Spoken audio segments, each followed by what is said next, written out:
Монгол Улсын шадар сайд Улсын онцгой комиссийн дарга Ис амар сайхан эмгэнэл гаргасан. Албан ёсны сошиал хуудасаар гаргасан эмгэнэл байна. Энийг одоо албан ёсны мэдээлэл эмгэнэл гэж үзнэ үстэй. Үзэн шүү дээ. Гэтэ энэ дотор 3 юм харагдаад байгаа байхгүй юу? За 2 дугаар хэсэг нь шууд загинсан. Мэдэгдэл те. Энэ яаж ийм ихээр за ингээд ийм гашуудаж байна. За эмгэнэл илэрхийлье гэж орж ирсэн. Уул нь ингээд дуусчих хэвээр байсан. Ёстой. 100%. Тий, ёс 100%. Шууд үргэлжлээд гал бити тавиад агараа, төмөр бити гаргаад агараа, аятайхан байгаарай. Тэгэхгүй бол энэ дээр дурдсан эмгэнэлтэй явдал шиг болно шүү, хогч шүү гэж байгаа юм шиг өнгө аястаа бичигдсэн байна. За хамгийн ярих хэвээр юм бичиг үсгийн найруулга те.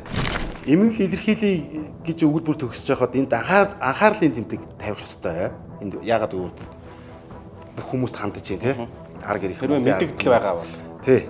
За тэгээд бичгийн алдаанаас ярих юм бол бүх албан байгууллага гिचгээд айл өрхүүд гээд бүх гэдэг олон тооны араас айл өрхүүд гээд дахиад олон тоо залгацсан юм. Ямар ч утгагүй алдаа байна. За энэ төгсгөлийн хэсэг байгаа. Үр хүүхдүүдийн Монголын төр онцгой байдал ерөнхий газар хамгаалан түших болно гэж.